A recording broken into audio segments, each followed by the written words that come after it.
Hello and welcome to the Art Workshop. I'm your host, Christopher Epling. Thanks for tuning in today. We're going to be talking about some interesting stuff. Hopefully you'll find interesting, I should say. We're going to be looking at book covers. Why are book covers important? Why do we often take them for granted? Why do just passing on a shelf full of a line of different assortments of covers do we never stop and consider what makes those things actually special? Well, first of all, they're the first thing that the reader sees. Often in the publishing industry, people often say that they are the most important thing because it is the first thing people see. They often judge the entire book by the contents on the cover. The old saying, don't judge a book by its cover, well, we could apply that to this episode too, I suppose. But we want to keep in mind as we move forward that the elements of a book cover aren't just restricted to what's inside. People sometimes often add their own flair, details, maybe just their own touch to a book cover that makes it their own and makes it stand out and personal to them.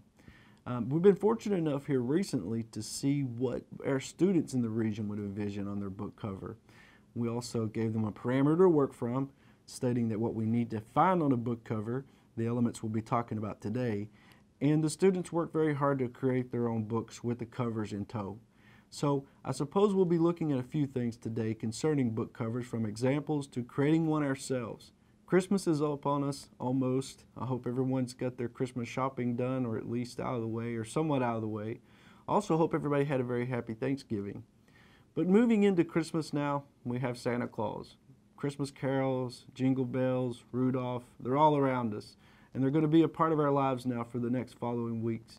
So there's no reason to avoid it here at the workshop as well. So let's have a little holiday spirit and let's move into the Christmas season with Santa Claus at the end and learning how to draw him as he goes on vacation. But before we move into our drawing segment of this episode, let's take a look at some of the book covers and talk about the elements of a book covers from our local students here in the region, okay? So what we asked the students to do is to create their own story in the virtual art gallery workshop. Out of that, we have 10 students who are going to become published authors and illustrators now. We're going to be looking at some of their examples for their book covers today, as well as talking about what makes a book cover important. Also, I want to make sure and point out that these book covers are from the students who are published, and it's from elementary, middle school, and high school level grades here in the region. So let's take a look at book covers and let's see why they're important. Book covers offer us, as an example, the title, which we all know. The title is important, such as this book by Betsy Lane, student Vanna Vance. Book covers tell us what's the book about. It also tells us who the book is by. Now, sometimes there are author and illustrator combos, so their names would appear down at the bottom or somewhere on the page. The book title is usually forefront, very bold, there on the cover, so we know exactly what the book cover what the book's about by the cover.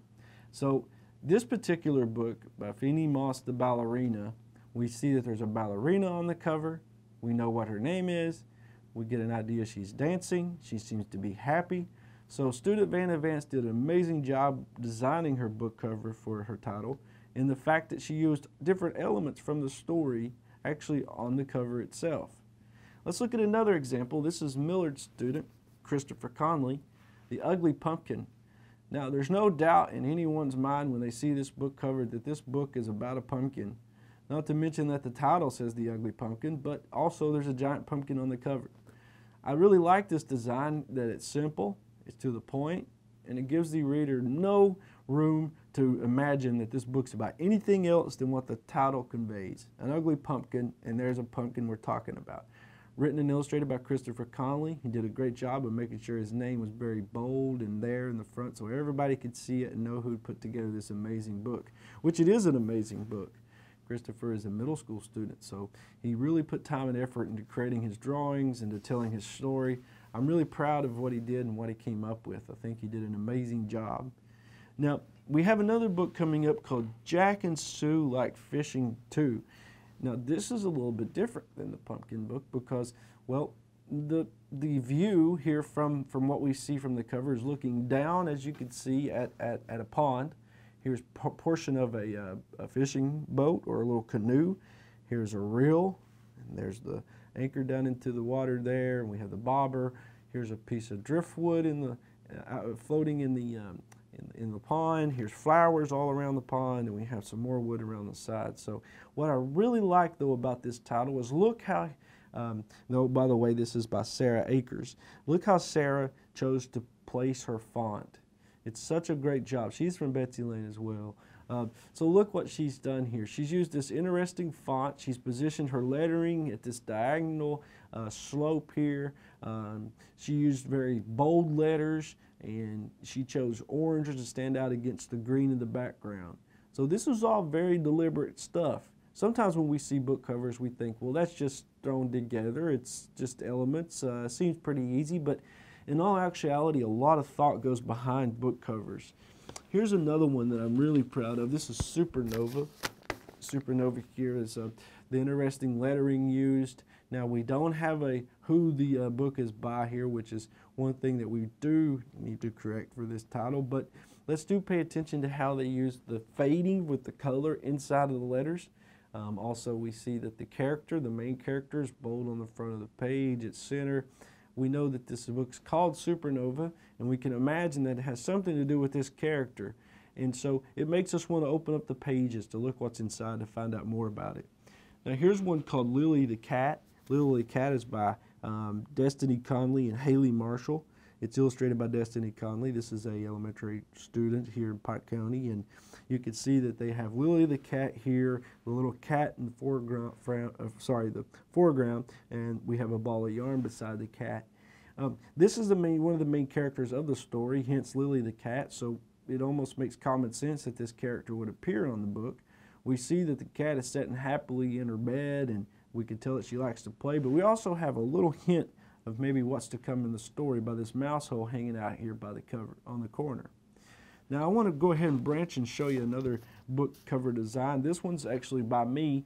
This is for the Challenger Learning Center in Hazard, Kentucky, and I want you to pay attention to a few things happening on this cover.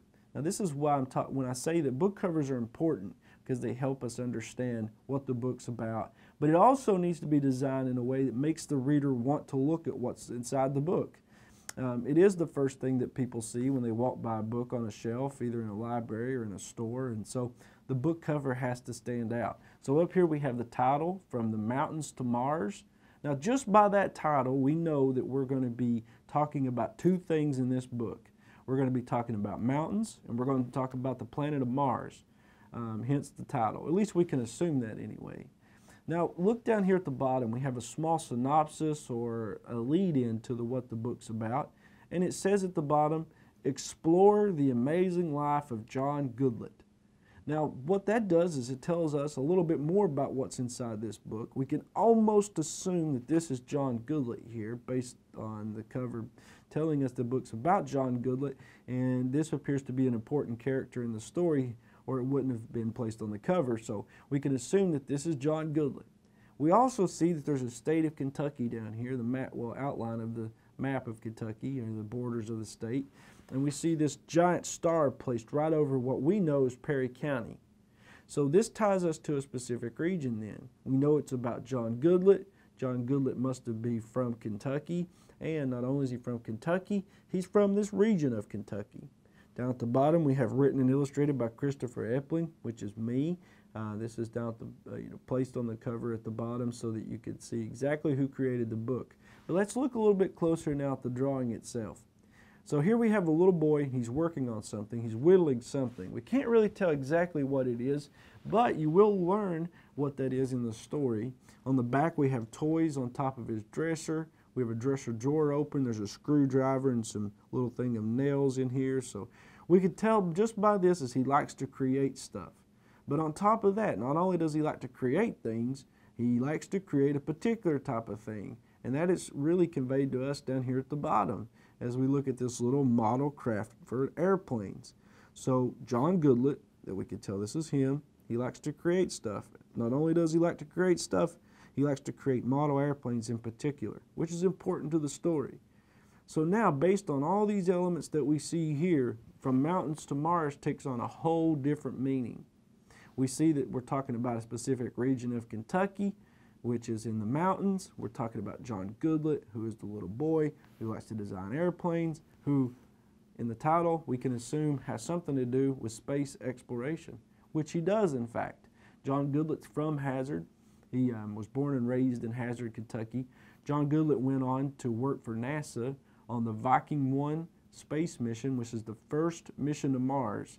And also he worked on the Pershing rocket, which was an instrumental rocket during the Cold War to thwart the communist advance and ideology that was coming from Russia. So or the socialists, I should say, depending on how you look at it. You need to correct myself. But so we could tell a lot from a book cover. A book cover helps us to understand what's happening in the story. And here's another example from a student in our region. This is Noah's Ark from Ted Hudson. Ted Hudson is a junior in Breathitt County High School, and he created this book, Noah's Ark, which is an adaptation of the story out of the biblical book of Genesis.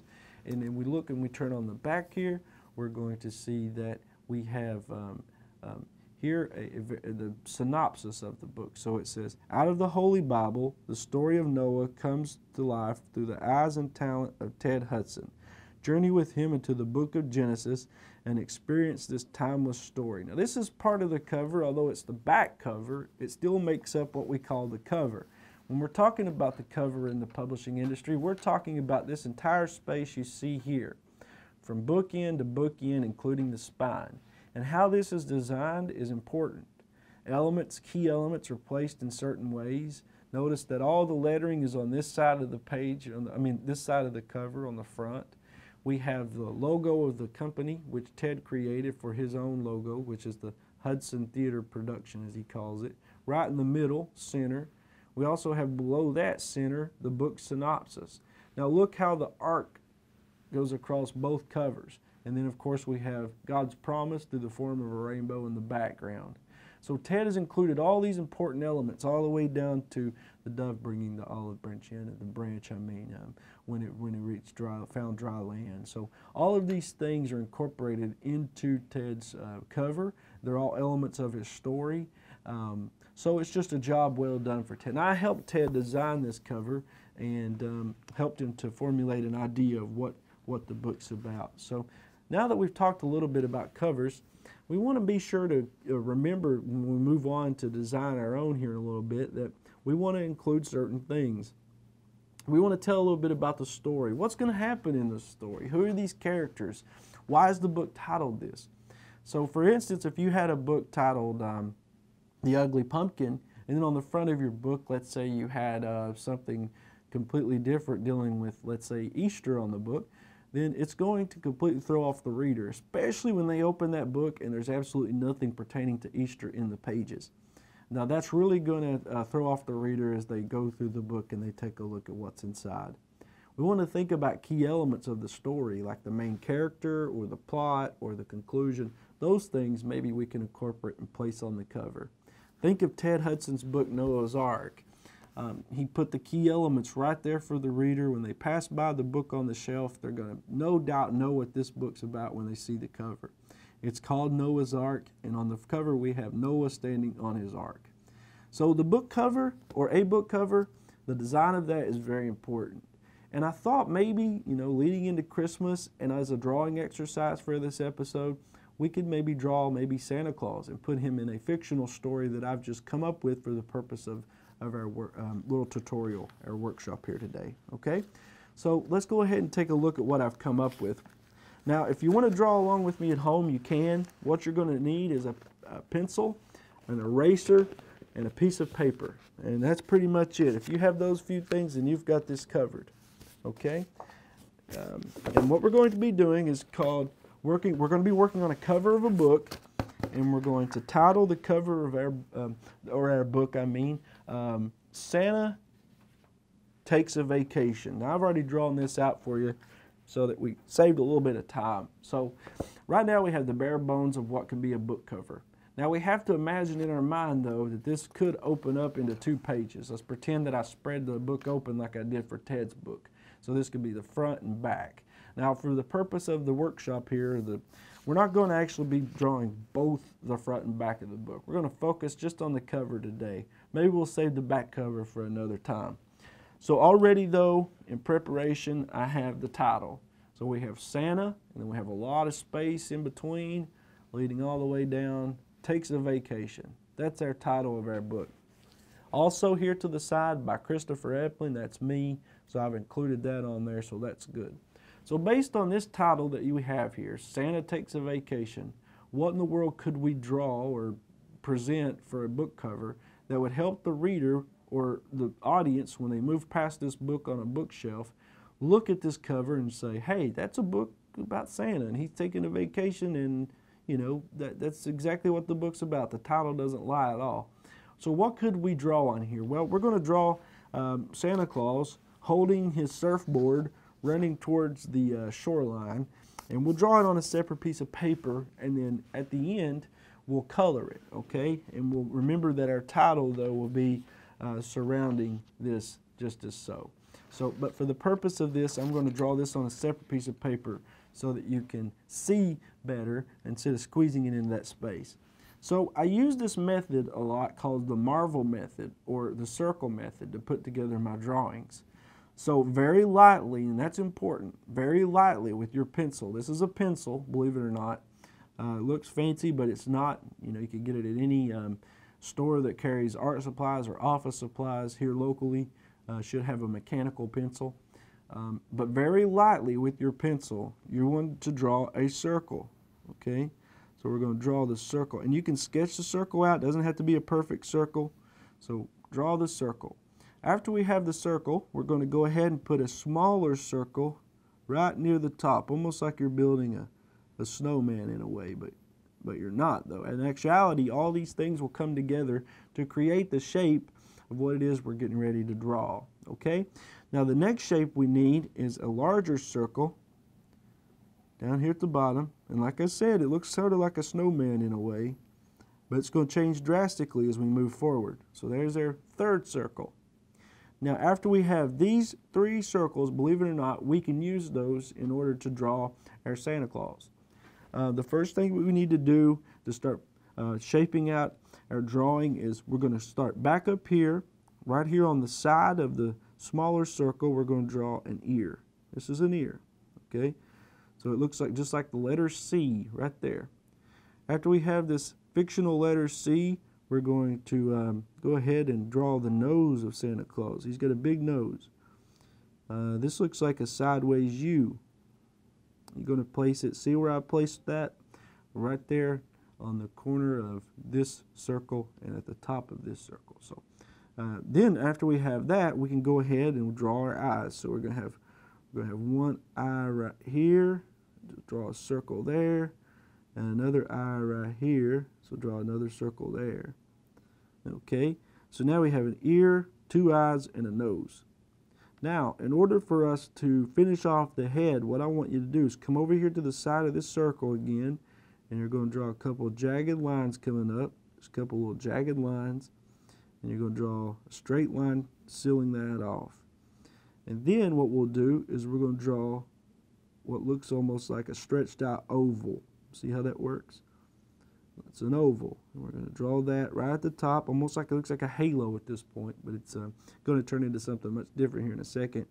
So once we have that, then let's put some more jagged lines on here. This is going to be the fur around the top of Santa's hat here at the top, and so now we have the jagged lines. Now we can put a straight line coming up like this.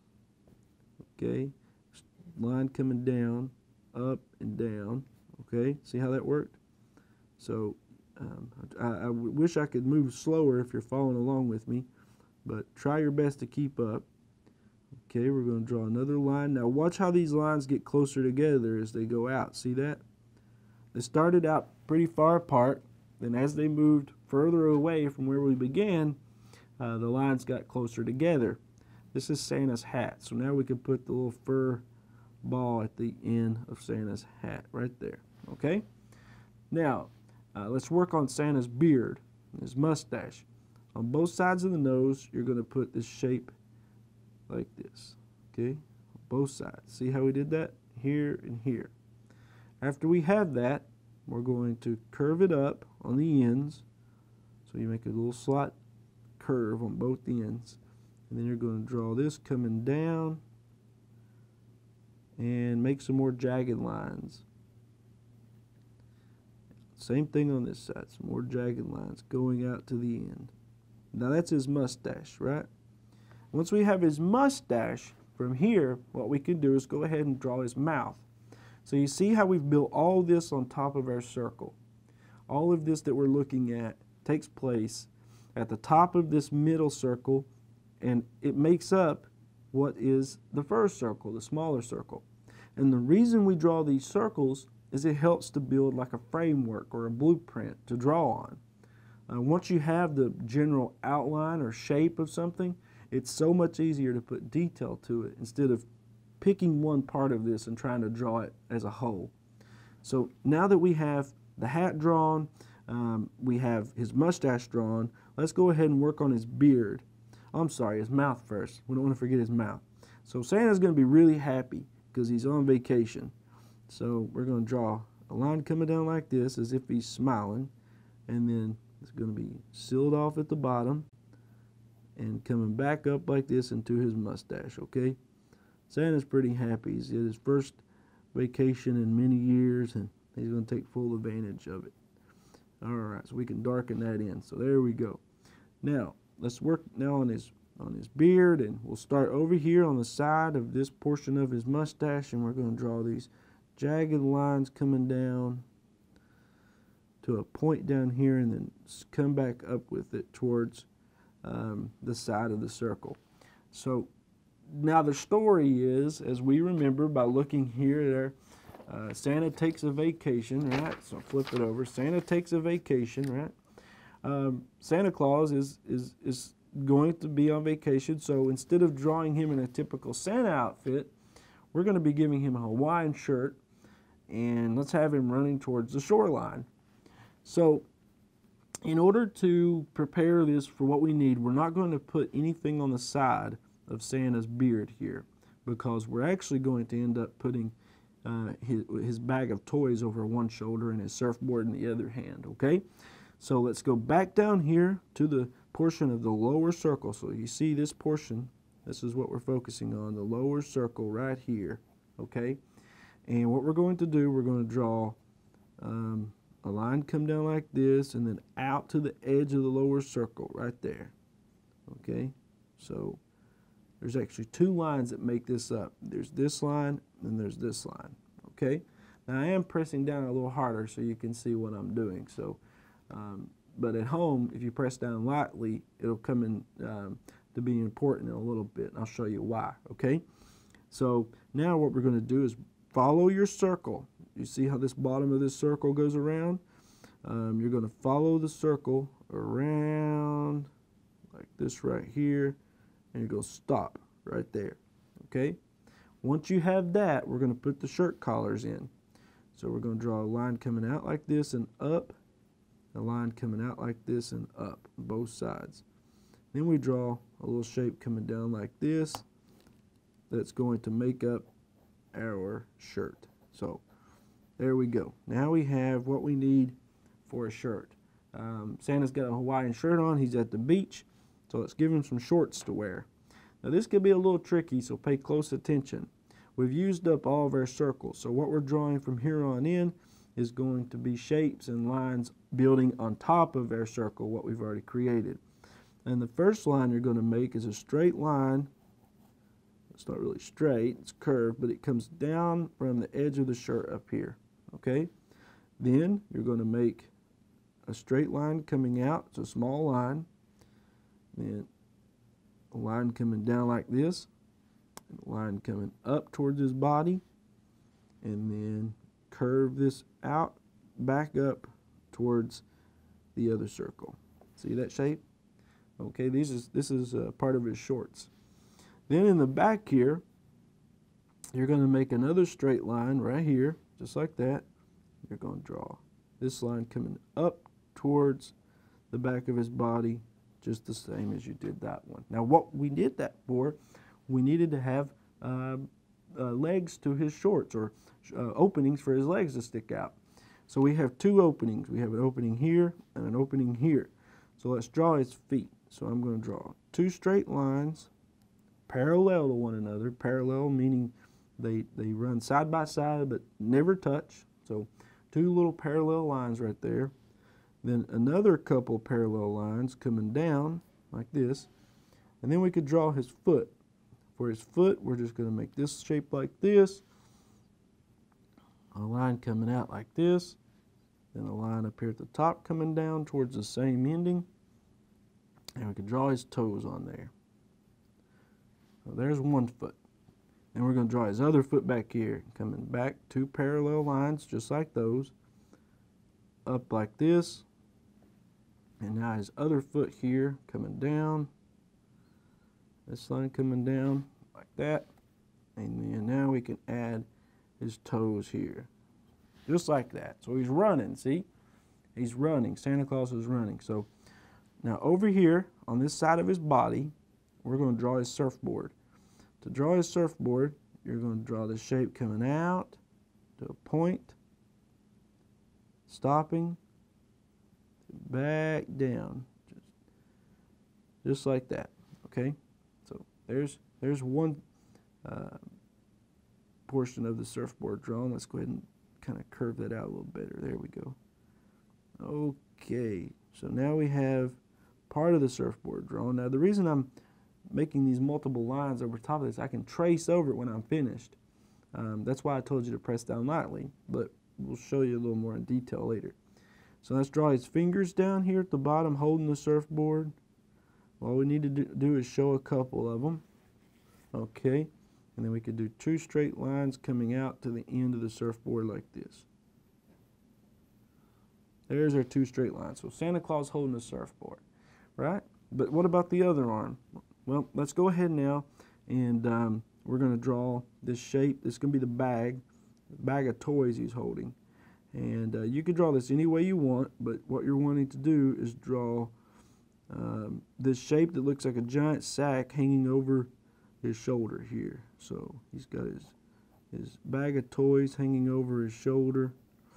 And then right here now we're going to draw his hand. So this comes up and down. And then his arm, of course, will be sticking out of his Hawaiian shirt, coming up like this. All right. And now we could draw his hand holding the bag of toys. And students have a hard time with hands, but for this, all I did really was draw a straight line up this way, sealed it off, did some jagged lines this way, and then closed it off there. See? So now we have a surfboard, have a bag of toys here. Let's put a little patch on the back. Let's show that this bag's been used for a while, so it's been patched up by Mrs. Claus a little bit. And now we can finish off the beard coming out this way, the back of the head here, just like that. Now let's give him a pair of sunglasses. He's at the beach, so we draw a straight line straight across his eyes at the lower portion of his eyes, just like that. Straight line. Once you have the straight line, you can draw 2 slopes, almost like mountaintops. One here and one here. And this will represent Santa Claus's sunglasses. Okay? Peeking over the sunglasses, we'll draw his eyeballs. One here and one here. Okay? So there's 2 eyeballs. So now it looks like we have everything we need, but there's more that we could show on this book cover. He's taking a vacation, sure. If we left it just like this, let's say we had our text here, Santa takes a vacation, and then we had just this appearing behind it here, Santa Claus. That would be well enough. We could leave it at that. But since we have the surfboard, let's go ahead and show that he's at the beach. I'm going to give him some eyebrows before we do that. A couple eyebrows sticking out here. There we go. So before that, though, let's do his Hawaiian shirt. Let's give him a few flowers on his Hawaiian shirt here. And all this is just some little, like 4 circle shapes making up a flower petal. And a little circle in the middle. That's all I'm drawing right here, okay? Real simple. I'm not taking a whole lot of time. I'm just doodling it out here a little bit. Draw some wrapping around the shirt somewhat. if you'd like to send in any of these submissions that you've drawn, you want to go to theholler.org, hop on there and click on the Art Holler. It's a portion of the website you can go to, and that's all the work from the Virtual Art Gallery workshop. So you can send in your submission and we'll post it on there with your name, okay? So I look forward to seeing what some of you come up with. I think it'd be interesting to post some artwork from our local youth here, or even if you're an adult at home drawing, that's fine too. So now we have Santa Claus running, apparently, holding a surfboard with a bag of toys. So let's go now and add the shoreline. So we'll draw a straight line at an angle coming down, just like that. Okay, it comes out, and then we'll draw a straight line going straight across the page. And so we're just gonna eyeball it here, just like that. So there we go. Now we have what we need to build the shoreline. So here we have the waves that are coming in. So we're going to show this as a beach, and how we do that, we could put a little sailboat out here on the water, darken it in, line coming up, down. Here's the sun coming up over the water in the background. Okay, so we could tell now that this is definitely by the water, and Santa Claus is happy for a reason. But down at the bottom we can include a couple more things. We could put a starfish here, just like that. Give him a couple eyeballs looking up at Santa Claus. We could draw a little crab coming out of the water here. There we go. And give his little legs, his little crab legs on there. Little tracks coming up. We can add a couple of little small sandstones here on the sandy beach. A couple of these little circles give the effect that this is some texture to it. And now we have everything basically we need for the cover. Now remember, our title for our fake book is Santa Takes a Vacation. That's our title. And by this illustration, we are absolutely certain of what's going on. Santa is at the beach. He's taking time off. I hope everybody gets presents this year if that's really what's going on. But so it leaves no imagination to the reader of what this book's about. So what we're going to do now, I'm going to actually color this. And I'm going to be using colored pencil. That's what I'm using. Simple colored pencil you can get at any store that carries any art supplies. And we're going to fast forward in fast motion so you can see how this is built upon itself as I color it here. Okay? So I hope you've enjoyed the workshop. Please go on to theholler.org. Remember to do that. If you want to submit any artwork, you can. I'd like to thank Pike TV for making this episode possible. And I want to make sure to say that I hope everybody has a Merry Christmas, or if you're watching this after Christmas, has had a very Merry Christmas and a Happy New Year from all of us at Pike TV and theholler.org, and from Epling Illustrations too. And if you want to, you can even go to my website. I'll put that in there, www.christopherepling.com, to see more of my work and what we're doing in the schools, as well as my published books and published comics. Thanks so much for tuning in. Now let's color this. Already? Here we go.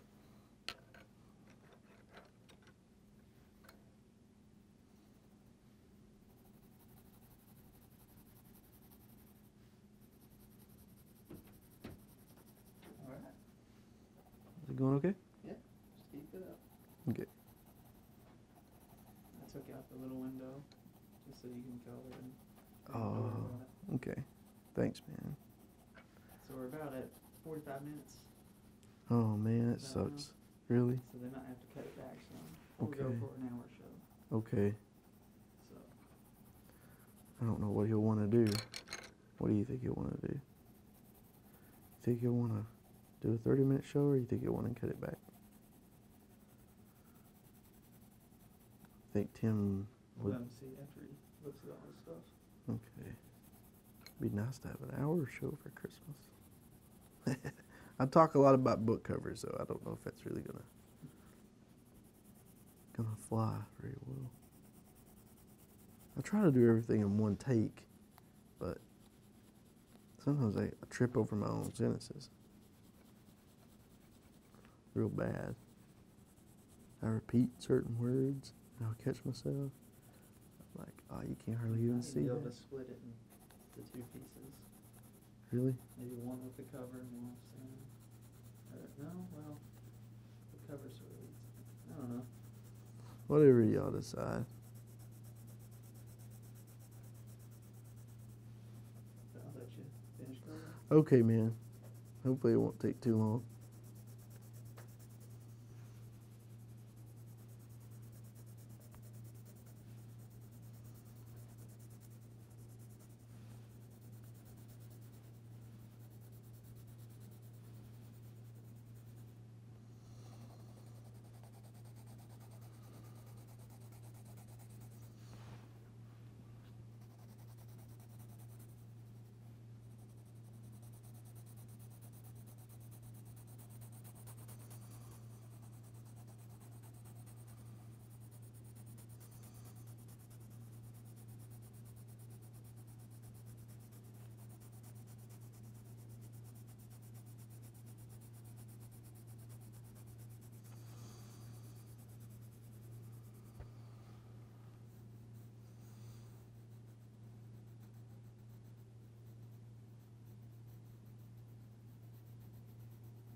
what were your plans for bridge?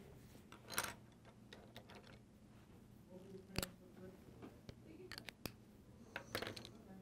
Come on, Brandon, take a walk. Yes, go first.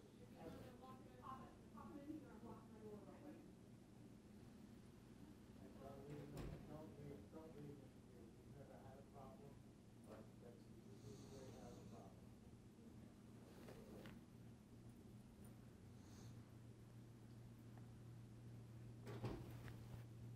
There'll be a lot of people up here. And I'll have a real office, real windows, and sub-zero temperatures. No, I think there's one, isn't there a vent in her room? Yes.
Okay.